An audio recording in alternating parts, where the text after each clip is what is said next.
اعوذ باللہ من الشیطان الرجیم بسم اللہ الرحمن الرحیم ان الذین آمنوا وہاجروا وجاہدوا باموالہم وانفسہم فی سبیل اللہ والذین آووا ونصروا اولئک بعضهم اولیاء بعض والذین آمنوا ولم یہاجروا ما لکم من ولایتہم من شیء حتی یہاجروا وَإِنِ اسْتَنْصُرُوكُمْ فِي الدِّينِ فَعَلَيْكُمْ نَصْرُ إِلَّا عَلَىٰ قَوْمٍ بَيْنَكُمْ وَبَيْنَهُم مِّيثَاقٌ وَاللَّهُ بِمَا تَعْمَلُونَ بَصِيرٌ وَالَّذِينَ كَفَرُوا بَعْضُهُمْ أَوْلِيَاءُ بَعْضٍ إِلَّا تَفْعَلُوهُ تَكُنْ فِتْنَةٌ فِي الْأَرْضِ وَفَسَادٌ كَبِيرٌ وَالَّذِينَ آمَنُوا وَهَاجَرُوا وَجَاهَدُوا فِي سَبِيلِ اللَّهِ والذین آؤوا ونصروا اولئک هم المؤمنون حقا لهم مغفرۃ ورزق کریم صدق اللہ العظیم۔ قرآن کریم میں جو مکی اور مدنی صورتوں کا جو معاملہ ہے وہ یہ ہے کہ مکی صورتیں جو ہے قرآن کریم میں وہ بنیادی طور پر وہ صورتیں ہیں، آپ دیکھیں گے تو قرآن کا قریب 65% مکی ہے، مکی قرآن ہے، اور کوئی 32 سے 35% جو ہے نا وہ مدنی قرآن ہے۔ صورتوں کے حساب سے دیکھیں تو 114 صورتوں میں سے 28 صورتیں ایسی ہیں غالباً جو مدنی ہیں، باقی ساری صورتیں مکی ہیں۔ ایک اور بات ہے کہ جو مدنی صورتیں ہیں اس میں جو 10 بڑی صورتوں میں سے 7 بڑی صورتیں وہ مدنی ہی ہیں۔ قرآن کی جو 10 سب سے بڑی صورتیں ہیں ان میں سے 7 سورہ بقرہ اور سورہ آل عمران اور سورہ نساء، سورہ مائدہ، 4 یہ ہو گئی، بلکہ 6 صورتیں، اور سورہ انفال اور سورہ توبہ کو کہہ لیں۔ یہ جو ہے نا یہ بڑی صورتیں یہ سب کی سب مدنی ہیں، اور مطلب آیتوں کے حساب سے دیکھیں بھی تو کم سے کم 70% جو قرآن ہے وہ مکی ہے۔ مکی اور مدنی کی جو تفخیص ہے وہ یہ ہے کہ مدنی وہ ہے جو اس میں قرآن کریم ہجرت کے پہلے نازل ہوا ہے، اور مکی وہ ہے جس میں قرآن کریم ہجرت کے بعد نازل ہوا ہے۔ مکی وہ ہے جو ہجرت سے پہلے نازل ہوا ہے، مدنی وہ ہے جس میں قرآن ہجرت کے بعد نازل ہوا ہے۔ یہ ہجرت ایک پوائنٹ ہے، ایک یوں کہیے کہ اسلامی تاریخ کا جو سب سے کریٹیکل پوائنٹ ہے وہ یہی ہجرت ہے۔ یہ قرآن کریم جب آپ مطالعہ کریں گے تو آپ کو پتہ چلے گا کہ جو اسلوب ہے قرآن کا ہجرت سے پہلے اور ہجرت کے بعد کا وہ اتنا بدلا ہوا ہے جس کی کوئی انتہا نہیں۔ ٹھیک ہے پورا قرآن کریم دعوت اللہ کی بات کرتا ہے، اللہ کی طرف بلانے کی بات کرتا ہے، یہ بھی ٹھیک ہے کہ پورا قرآن کریم اللہ کی وحدانیت اور رسول کی رسالت اور آخرت پر ہے، لیکن جب آپ مکی صورتوں کو پڑھیں گے تو یہ مضمون اللہ کی وحدانیت اور رسول کی رسالت اور آخرت، یہ مضمون بار بار مختلف انداز اور مختلف پیرایوں میں گھوم گھوم کے آتا ہے، مختلف طریقوں سے، آیت اللہ کی نشانیوں کے ذریعوں سے، ایام اللہ کے ذریعوں سے، اور رجال اللہ کے ذریعوں سے، اور مختلف واقعات کے ذریعے سے بار بار پورے مکی قرآن میں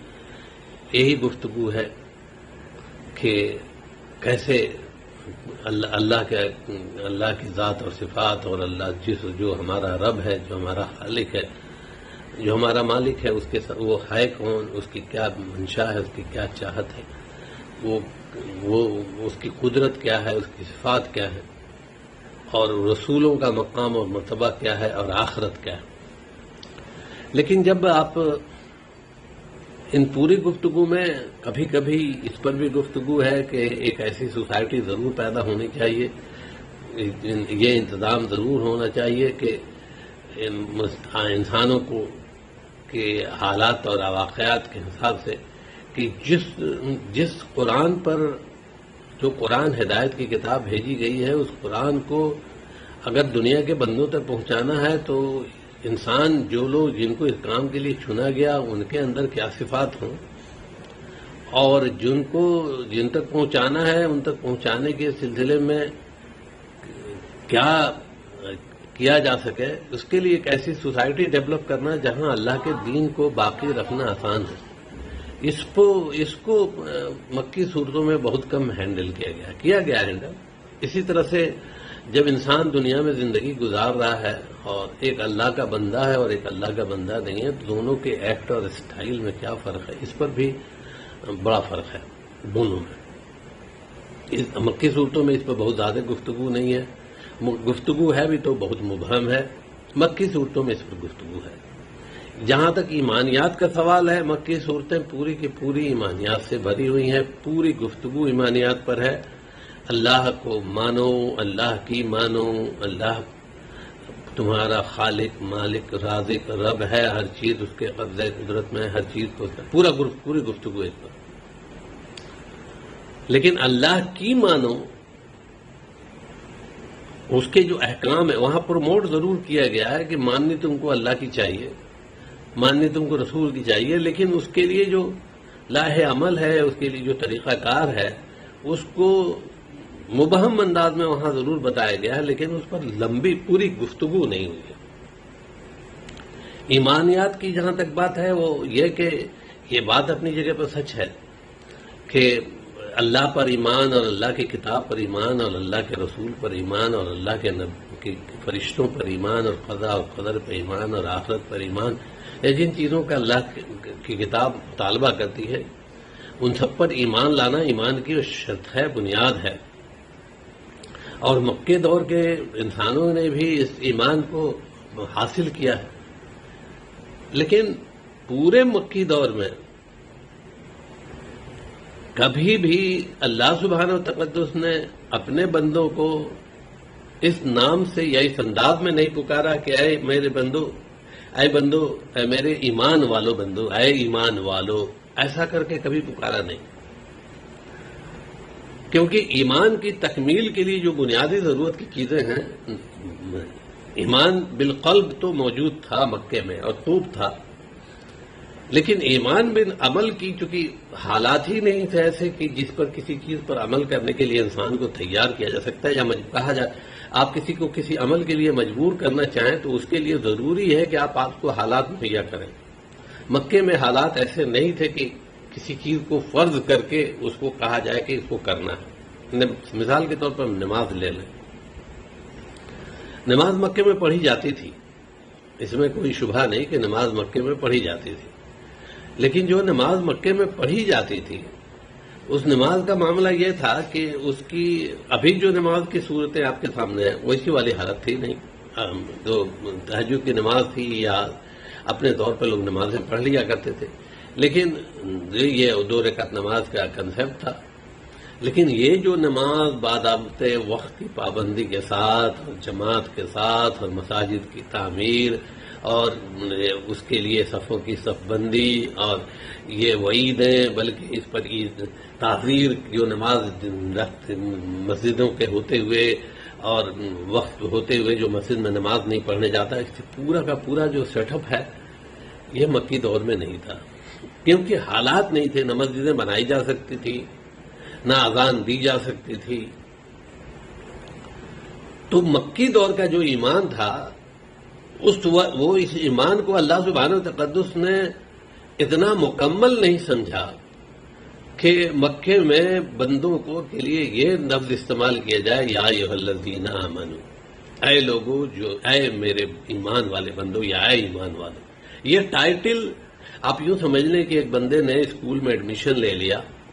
اسکول میں ایڈمیشن ہو گیا، اسکول کے کریکولم پر وہ راضی ہو گیا، اسکول کے جو رولز اینڈ ریگولیشنز ہیں اس کو فالو کرنے تیار ہو گیا، لیکن وہ اسکول کا اس وقت تک نہیں کہا جا سکتا کہ یہ بندہ جو ہے نا یہ اسکول کا کم سے کم ایک ایگزام تو ہو جائے، کلیئر تو ہو جائے، پتہ تو چل جائے کہ یہ اسکول کی جو کہ سلیبس ہے اس کو کتنا اس پر عمل ہے اس کا،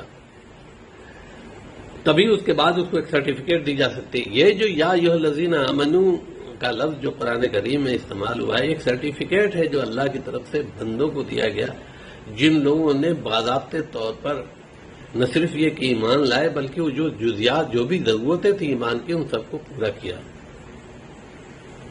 چنانچہ قرآن کریم میں پورے مکی دور میں کہیں بھی یا ایھا الذین آمنوا کر کے کوئی آیت نہیں ہے، بلکہ اس معاملے میں اتفاق ہے، سب کا اجماع ہے کہ جس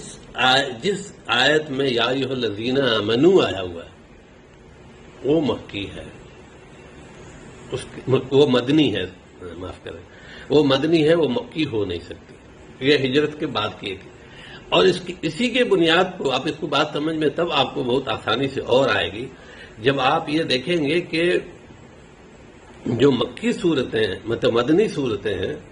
اس میں جب یا ایھا الذین آمنوا آیا ہے وہاں پر ایمان مدنی صورتوں میں دو چار صورتیں ایسی ہیں جو اس بات کی دلالت کرتی ہیں کہ ایمان کے لیے جو بنیادی شرطیں ہیں، جو بنیادی شرطیں اللہ اور اللہ کے پر ایمان اور اللہ کے رسول پر اور اللہ کی کتاب پر جو ایمان کی بنیادی شرط، اس کے علاوہ کچھ عمل ہے جو اگر نہیں ہے تو بندے کا ایمان معتبر نہیں ہے، اور اس کو یا ایھا الذین اے ایمان والوں کہہ کے مخاطب نہیں کیا جا سکتا۔ چنانچہ جو قرآن کی آیت میں نے آپ کے سامنے پڑھی اس میں اللہ سبحانہ وتعالی نے فرمایا، آج کا پچھلا اس کا حصہ ہے کہ بے شک جو لوگ ایمان لائے اور انہوں نے ہجرت کی، ایمان لائے سے مراد وہ ایمان لانے کے وہ سارے پروٹوکولز ہیں جس پر ہم گفتگو کرتے رہتے ہیں، جنہوں نے ہجرت کی اور جنہوں نے اپنے مال اور جان کے ذریعے سے اللہ کے راستے میں لڑائی کیا، جہاد کیا، اور وہ لوگ جو انہوں نے ان کو پناہ دی اور ان کی مدد کی، یہ آپس میں ایک دوسرے کے ولی ہیں، مددگار ہیں۔ اور اس بات کو آخر میں اور زیادہ واضح کر دیا گیا، آیت نمبر 74 ہے سورہ انفال کی، اس میں تو یہ باضابطے طور پر کہہ دیا گیا کہ اور جو لوگ ایمان لائے اور جنہوں نے ہجرت کی اور جنہوں نے اللہ کے راستے میں جہاد کیا اور جنہوں نے ان کو پناہ دی اور جنہوں نے ان کی مدد کی، اولئک هم المؤمنون حقا،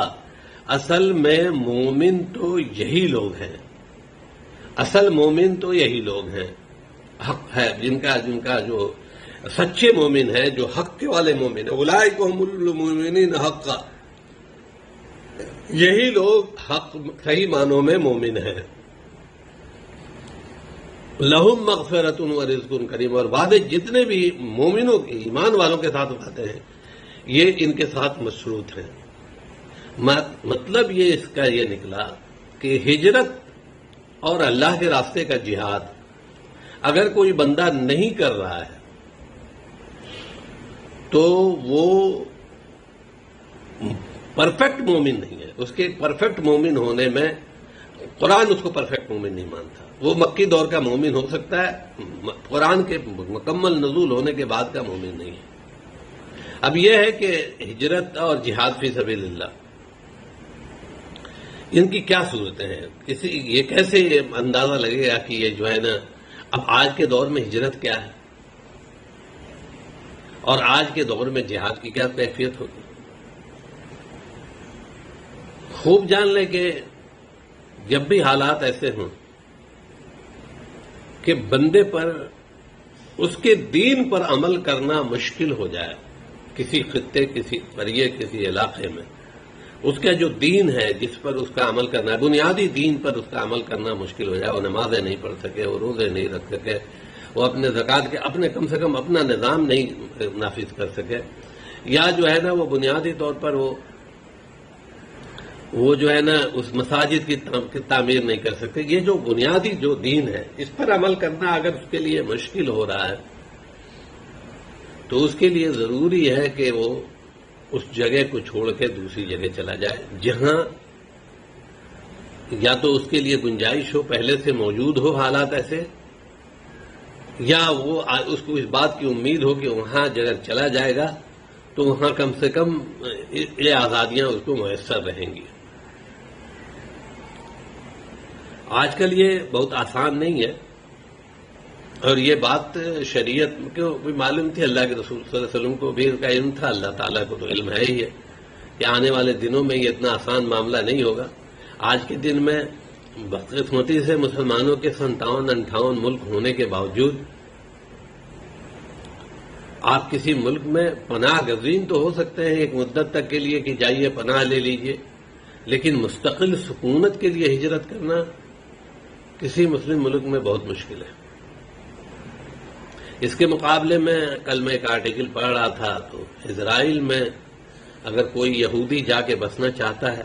تو اس کا صرف یہودی ہونا کافی ہے، نہ صرف یہ کہ اسرائیل کی حکومت اس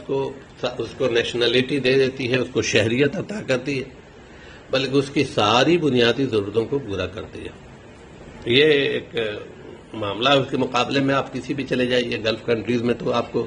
40 سال بھی رہ جائیں گے تو آپ کو شہریت نہیں دیں گے، اگر دیں گے اس بنیاد پر تو دے ہی نہیں سکتے کہ آپ اس ملک سے آئے ہیں، کسی ایسے ملک سے آئے ہیں جہاں پر عرصہ حیات تنگ ہو گیا تھا تو آپ کو دوسری جگہ دے دیں۔ اس طرح تو ایک بھی ملک نہیں ہے۔ ہاں، پناہ گزین کر سکتے ہیں، جیسے برما کے روہنگیا کو پناہ گزین بنایا ہوا ہے بنگلہ دیش میں اور دوسری جگہوں پر، لیکن اس سے آگے کی کوئی کچھ دینے کو تیار نہیں۔ آج تو کے دن میں مشکل ہے، اسی لیے اللہ کے رسول صلی اللہ علیہ وسلم سے پوچھا گیا کہ اللہ کے رسول ہجرت کے بارے میں تو فرمایا کہ بہترین ہجرت یہ ہے کہ انسان گناہوں سے توبہ کر کے نیکی کی طرف رجوع کرے، یعنی برائیوں سے بھلائیوں کی طرف جانا یہ افضل ترین ہجرت ہے۔ یہ ہجرت تو آج کے دن میں ہر ایک کو کرنی ہے، جو نہیں کر رہا ہے وہ اولئک هم المؤمنون حقا کا تو مصداق نہیں ہے، ایک چیز۔ دوسری چیز یہ کہ جو حالات کے خراب ہونے کے بعد بھی کم سے کم اس کے دل کے کسی کونے میں یہ ارادہ بھی نہیں ہے کہ اگر مجھے کہیں موقع مل جاتا اور یہاں پر میں حالات کو بہتر بنانے کی کوشش میں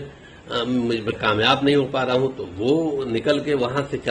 میں چلا جاتا اگر مجھے موقع ملتا جہاں دین پر چلنا آسان ہو اور جہاں دین کی تبلیغ کرنا اور دین کی دعوت کو پہنچانا آسان ہو، میں وہاں چلا جاتا، کم سے کم دل کے کسی کونے میں بھی یہ احساس نہیں ہے، تو وہ مہاجر وہ اس کے ایمان کو اپنے ایمان کو جانچنے کی ضرورت ہے۔ تیسری چیز، یہ ہجرت جو آج کل ہو رہی ہے جس کو لوگ ہجرت کہتے ہیں، کوئی پیسے کے لیے، کوئی دوسری چیزوں کے لیے جو چلا جاتا ہے باہر اور وہ بھی کہلاتا ہے کہ ہم بھی مہاجر ہیں، ہم بھی ہجرت کر رہے ہیں، وہ ہجرت کا مذاق ہے۔ اللہ کے رسول صلی اللہ علیہ وسلم نے اسی لیے وہ جو حدیث ہے، جو سب سے پہلے حدیث ہے صحیح بخاری کی، جو انما الاعمال بالنیات والی جو حدیث ہے، اس میں باضابطے طور پر اس کو بیان فرما دیا گیا کہ ہجرت جو ہے نا، جو عمر رضی اللہ عنہ سے روایت ہے جس میں اللہ کے رسول صلی اللہ علیہ وسلم نے فرمایا کہ ہجرت جو ہے نا وہ جو اعمال کا دار و مدار نیتوں پر ہے، جس کی جیسی نیت ہوگی اس کو اس کا سے بدلہ ملے گا۔ جس نے ہجرت اللہ اور اللہ کے رسول کے لیے کی اس کی ہجرت اللہ اور اللہ کے رسول کے لیے ہے، اور جس نے ہجرت کسی خوبصورت عورت کے لیے اور مال اور کسی اور چیز کے لیے کی اس کی ہجرت اس کے لیے ہے۔ تو مہاجر بہرحال یہ جو ہے نا ہجرت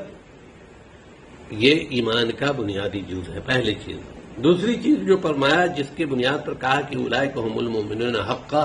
صحیح معنوں میں اصلی مومن وہ لوگ ہیں، وہ چیز ہے جہاد فی سبیل اللہ، اللہ کے راستے میں کوشش کرنا، جد و جہد کرنا۔ اس کا ادنا ذریعہ ہے قلم اور زبان کے ذریعے سے، اور اس کا اعلیٰ ترین ذریعہ ہے کہ اللہ کے راستے میں اپنا جان قربان کیا جائے، اپنی جان اور اپنے مال کے ساتھ اللہ کے راستے میں جہاد کیا جائے، اور جان سے مراد ہے کہ اپنا وقت اور اپنی توانائیاں بھی خرچ کی جائے، اور جان سے مراد یہ ہے کہ اللہ کے راستے میں اپنی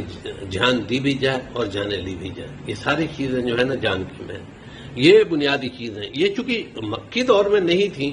اس لیے مکہ میں یا ایھا الذین آمنوا کا سرٹیفکیٹ نہیں دیا گیا۔ اس کو یہ سرٹیفکیٹ وہاں اسی لیے نہیں دیا گیا، اسی بنیاد پر کہ یہ مکی دور میں یہ چیزیں تھی ہی نہیں۔ تو جو چیز مکی دور میں نہیں تھی اس میں یہ والا سرٹیفکیٹ ایمان مکمل ہونے کی، اس سے یہ نکلا کہ ایمان مکمل ہونے کی شرط یہ ہے کہ بندے کو احکامات جو ہے ان پر عمل پیرا ہونے کے لیے وہ جتنی بھی جو چیزیں اس پر حکمن نافذ ہوئی ہیں ان چیزوں پر اس کا عمل ہو، اور وہ اللہ کے راستے میں ہجرت کرنے کے لیے تیار ہو اور اللہ کے راستے میں اپنے جہاد کرنے کے لیے تیار ہے، تب تو وہ صحیح معنوں میں مومن ہے۔ اسی سورہ انفال کی ایک دوسری آیت ہے، شروع کی پہلے دوسری آیت نمبر 2 میں، وہاں بھی اللہ سبحانہ و تقدس نے فرمایا ہے کہ کون لوگ صحیح معنوں میں مومن ہے۔ حقہ کے لفظ وہاں بھی انما المؤمنون الذین اذا ذکر اللہ وجلت قلوبهم واذا تلیت علیہم آیاتہ زادتہم ایمانا وعلی ربهم یتوکلون الذین یقیمون الصلاة ومما رزقناهم ينفقون اولئک هم المؤمنون حقا لهم درجات عند ربهم ومغفرۃ ورزق کریم۔ فرمایا کہ جو لوگ اصل معنوں میں مومن تو وہ ہیں کہ جب ان کے سامنے اللہ کا ذکر کیا جائے تو ان کے دل کانپنے لگیں، اور جب ان کے سامنے اللہ کی آیتیں پڑھی جائیں تو ان کا ایمان بڑھ جائے اور وہ صرف اپنے رب پر بھروسہ کرنے والے ہوں۔ اتنا تک تو مکی دور میں یہ پورا کا پورا پیکیج ہے، اس میں کوئی شبہ نہیں۔ الذین یقیمون الصلاۃ، لیکن یہ والا پیکیج مکہ میں نہیں تھا۔ جو لوگ نماز قائم کرتے ہوں، نماز قائم کرنے کے لیے جو بنیادی چیزیں ہیں جن کے بنیاد پر نماز قائم ہوتی ہے، اس میں یہ بھی ہے کہ بندہ جو ہے نا اس کے نہ صرف یہ کہ نماز اس کے مساجد ہوں، امن ہو، نماز پڑھنے کے لیے میں کسی قسم کی پریشانی اور مشکل پیش نہیں آئے، جماعتوں کے ہونے میں، اذان ہونے میں، جہاں اس قسم کی کوئی پریشانی پیش نہیں آئے وہی جگہ وہ جو نماز ہوتی ہے اسی نماز کو کہتے ہیں یقیمون الصلاۃ، نماز کا قائم ہونا۔ نماز پڑھنا ایک الگ چیز ہے، وہ مکہ میں بھی پڑھی جاتی تھی، اور جو بہت سی جگہوں پر جہاں مساجد کی تعمیر وغیرہ کا انتظام نہیں ہے وہاں بھی ہے، لیکن وہ یقیمون الصلاۃ کی، اقام الصلاۃ کی کیٹیگری میں نہیں آتا کہ وہ نماز قائم نہیں ہو رہی ہے۔ اسی طرح سے وَمِمَّا رَزَقْنَاهُمْ يُنْفِقُونَ، جو ان کو دیا گیا مال اس میں سے خرچ کرتے ہیں۔ یہاں اس سے مراد زکوٰۃ ہے، اور زکوٰۃ کا نظام بھی جب تک کوئی ایسا نظام جہاں نہیں ہے جہاں آپ اپنے طور پر یا اسلامی حکومت ہو یا افراد ہو ان کو اس بات کی آزادی نہیں ہو کہ وہ جو ان کے پاس جو مال ہے اس کو اللہ کے راستے میں خرچ کرنے کے لیے اپنے مینس اور اپنے ذریعے کو آزادی کے ساتھ استعمال کر سکیں، تب تک آپ نہیں کر سکتے۔ اسی لیے ایک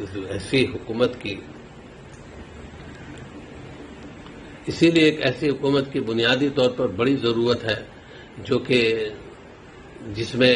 یہ گنجائش ہو کہ بنیادی جو افعال ہیں، بنیادی جو احکام ہیں ان پر عمل کرنا آسان ہو۔ یہ جو پورے اتنی سی گفتگو سے تو یہ بات پتہ چل گئی کہ یا ایھا الذین آمنوا کا مصداق انسان تبھی ہو سکتا ہے جب کہ انسان کی یہ پوزیشن ہو کہ انسان ہجرت کر رہا ہو، اللہ کے راستے میں جہاد کر رہا ہو ضرورت پڑنے پر، یعنی ایک ایسی سوسائٹی ڈیولپ کی گئی ہو جہاں پر نمازیں قائم کرنا، جہاں پر بنیادی دین کو قائم کرنا ممکن ہو، اور جہاں پر اگر پریشانی ہو تو آدمی ہجرت کر کے جا سکے تو وہاں پر، اور وہاں پر یہ کہ اللہ کے راستے میں کوششیں کر سکے، جہاد کر سکے، دعوت اللہ کی آسانی ہو، وہ چیزیں کہلاتی ہیں۔ یہ جب ہیں تو سمجھیں کہ آپ کے پاس ہجرت ایمان کی دلیل ہے، یہ چیز، یہ بنیاد بہت سی جگہوں پر ہے۔ یہ سورہ توبہ کی آیت نمبر 100 میں بھی ہے کہ ہجرت جب تک بندے کی ہجرت نہیں ہے تب تک سمجھے کہ اس کا دین مکمل نہیں ہے، بغیر ہجرت کے دین نہیں۔ یہ آیت نمبر 100 ہے، یہ سورہ توبہ کی۔ اس میں اللہ سبحانہ وتعالی فرما رہے ہیں والسابقون الاولون من المہاجرین والانصار والذین اتبعوهم بإحسان رضی اللہ عنہم ورضوا عنہ وأعد لهم جنات تجری من تحتها الانہار خالدین فیہا ابدا ذالک الفوز العظیم۔ سابقون جو پہلے والے ہیں، جو سب سے شروع میں ایمان لائے وہ ہیں، مہاجرین اور انصار میں سے، یہاں پر صاف کلیئرلی کہا گیا کہ وہ جو صحیح معنوں میں جو اللہ کے جنت کے حقدار ہیں اور کامیابی کے لیے جن کی ضمانت ہے، وہ لوگ ہیں پہلے تو کیٹیگری میں وہ مہاجر اور انصار ہیں جو شروع کے دور میں تھے، مکے والے مہاجر اور مدینے والے انصار، اور وہ لوگ والذین تبعوہم بإحسان جو بھی ان کی پیروی بعد میں کریں گے، یعنی ہجرت کرنے کی ضرورت پڑی تو ہجرت کریں گے، مدد کرنے کوئی ہجرت کر کے آئے اس کو نصرت کرنے کی ضرورت پڑے گی تو نصرت کریں گے، وہ اگر کم سے کم وہ چیزیں اگر نہیں ہیں، یہ ہیں ان کے لیے گارنٹی اللہ نے دی ہے کہ اللہ ان سے راضی ہے اور یہ اللہ سے راضی ہیں۔ یعنی جو بھی آج کے دن میں بھی اور قیامت تک آنے والے دن میں جو بھی کہیں ہجرت کر کے جائے گا اللہ کے دین کے خاطر، اور جو بھی اس کی مدد کرے گا وہ صحیح معنوں میں کامیابی اسی کے لیے۔ اسی بنیاد پر جو تبلیغی جماعتیں ہیں، اس میں ایک بنیادی اصول جن لوگوں نے یہ جماعت کو قائم کیا تھا اور جنہوں نے یہ جماعتوں کے نکالنے کا کام شروع کیا تھا، انہوں نے انہی آیتوں کی بنیاد پر کیا کہ صاحب کم سے کم اگر ہم اتنی بڑی ہجرت نہیں کر سکے تو کم سے کم اللہ کے دین کے لیے جو بھی ہم اپنے گھر سے نکل کے جو بھی تھوڑی دور یا زیادہ دور جا کے اللہ کے دین کے لیے محنت کر سکتے ہیں، کوشش یعنی ہجرت بھی کر سکتے ہیں، جو لوگ ہمارے یہاں ہیں ان کی نصرت بھی کریں۔ کیفیت یہی ہے کہ ایمان کے مکمل ہونے کے لیے یا تو بندے کو مہاجر ہونا ہے یا انصار ہونا ہے۔ ہجرت اور نصرت مست ہے، آپ یا تو نصرت کرنے والے ہوں یا ہجرت کرنے والے ہوں۔ اسی کو کم سے کم کسی بھی حد تک قائم کرنے کا ایک طریقہ یہ نکالا کہ بندے اللہ کے راستے میں نکلے، اپنی مسجدوں میں یا محلوں میں جا کے یا جہاں بھی جیسے حالات وہاں جا کے اللہ کے دین کو پھیلانے کی کوشش کریں۔ بنیادی طور پر سارا مسئلہ تو یہ ہے کہ اللہ کے دین کی دعوت یا دعوت اللہ کا کام ہو۔ تو یہ ہجرت اور نصرت جو ہے نا، اس کو آپ اگر ان پیراوے میں دیکھیں گے تو کم سے کم اس لیول کی تو یہ آج کے دن میں ایمان کے مکمل ہونے کی دلیل تو ہے، اس میں کوئی شک نہیں۔ اس لیے جن کو بھی موقع ملے کم سے کم ان کو یہ والی ہجرت کا موقع ملے تو اس کو تو چھوڑنا نہیں چاہیے، اس کو تو کرنے کے لیے ہر کیا دل میں خواہش بھی ہونی چاہیے اور کرنا بھی چاہیے۔ کم سے کم ایک ہجرت اور ایک نصرت تو کر ہی لینی چاہیے اپنی زندگی میں، اور جو لوگ برابر کر رہے ہیں ماشاء اللہ سے اللہ تعالیٰ ان کے ایمان کا ضامن ہو، انہی لوگوں کے لیے رضی اللہ عنہم و رضوا عنہ۔ یہ صرف ان مہاجرین اور انصار اس وقت کے نہیں ہے، جب تک قیامت تک جو بھی ہجرت اور نصرت کا کام کرتا رہے گا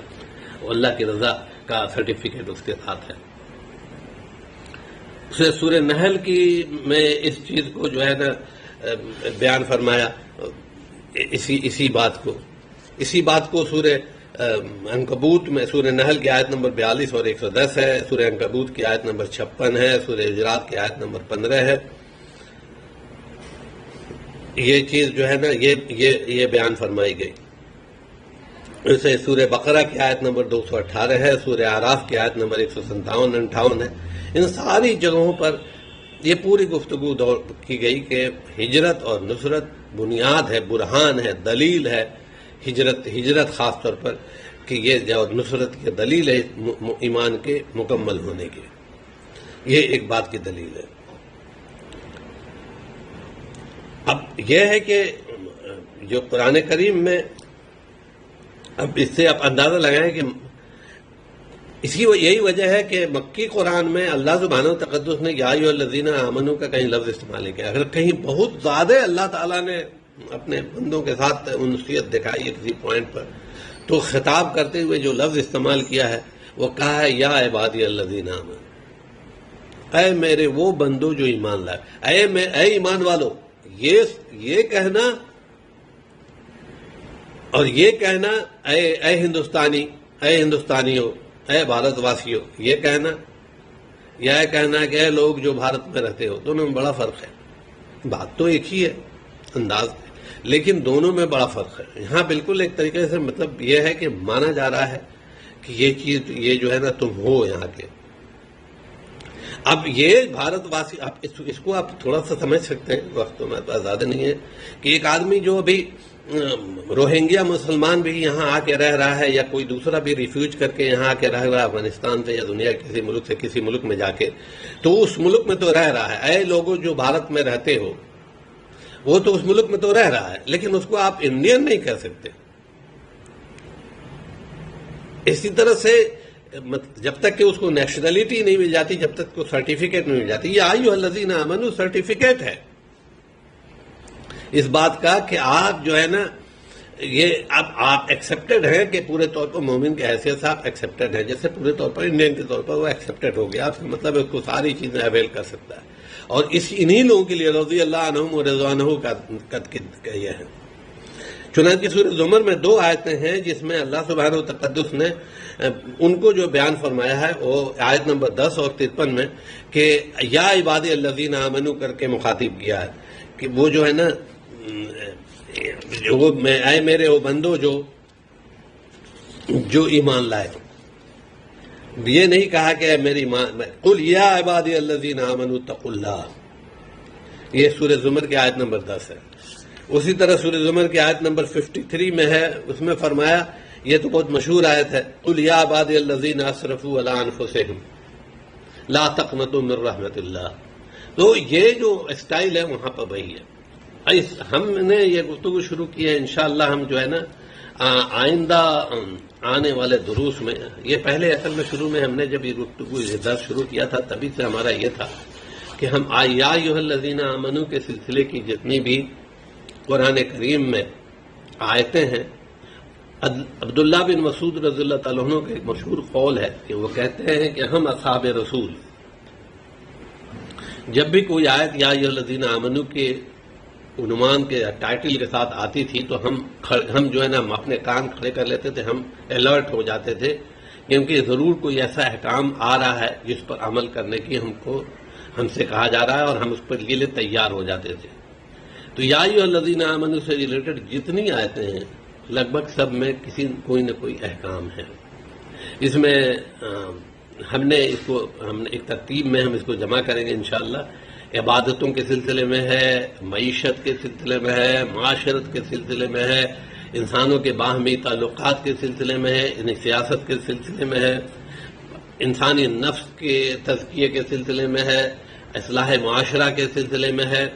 یہ ساری چیزیں ہیں مختلف طور پر، کل 89 آیتیں ایسی ہیں پورے قرآن کریم میں جو یا ایھا الذین آمنوا سے شروع ہوتی ہیں۔ سب سے زیادہ آیتیں جو ہیں وہ سورہ مائدہ میں ہیں، 16 آیتیں ایسی ہیں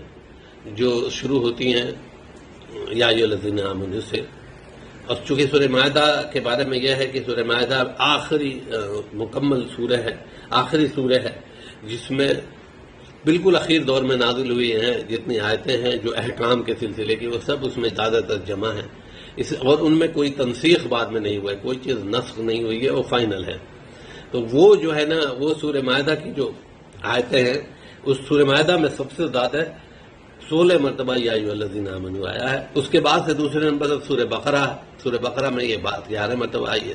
سورہ بقرہ کے بارے میں آپ جانتے ہیں، انہی عبداللہ بن مسعود رضی اللہ عنہ کا قول ہے کہ سورہ بقرہ جو ہے نا اس میں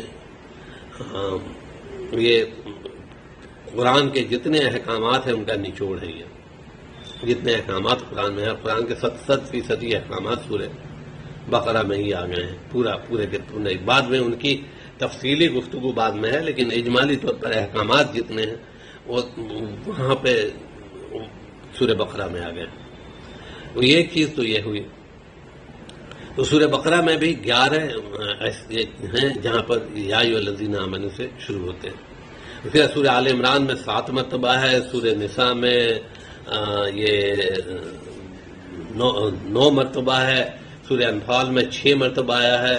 سورہ توبہ میں یہ چیز آئی ہے 6 مرتبہ آئی ہے۔ اس کے بعد باقی صورتوں میں 1 مرتبہ، 2 مرتبہ، 3 مرتبہ ایسے کر کے لیکن خوب جان لیں کہ جو کچھ بھی آیا ہے وہ مدنی صورتوں میں آیا ہے۔ مدنی صورتوں کے سلسلے کی جو سب سے پہلی صورت ہے سورہ حج ہے، اس کے بالکل آخری میں ایک آیت آئی ہے، وہ یا ایھا الذین آمنوا سے شروع ہوتی ہے،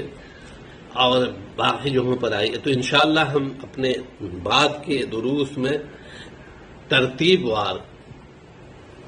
عبادتوں کے سلسلے میں، اطاعت کے سلسلے میں جتنی بھی آیتیں ہیں ان کو ایک ساتھ ڈسکس کرنے کی کوشش کریں گے، 1 بار میں کریں، 2 بار میں کریں، سیاست کے سلسلے کی، معاشرت کے سلسلے کی اور معیشت کے سلسلے کی، یہ جتنی بھی جو بھی ہمارے ٹائٹلز ہیں ان کے اندر میں ہم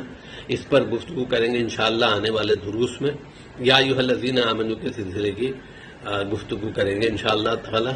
اللہ تعالی ہمارے اس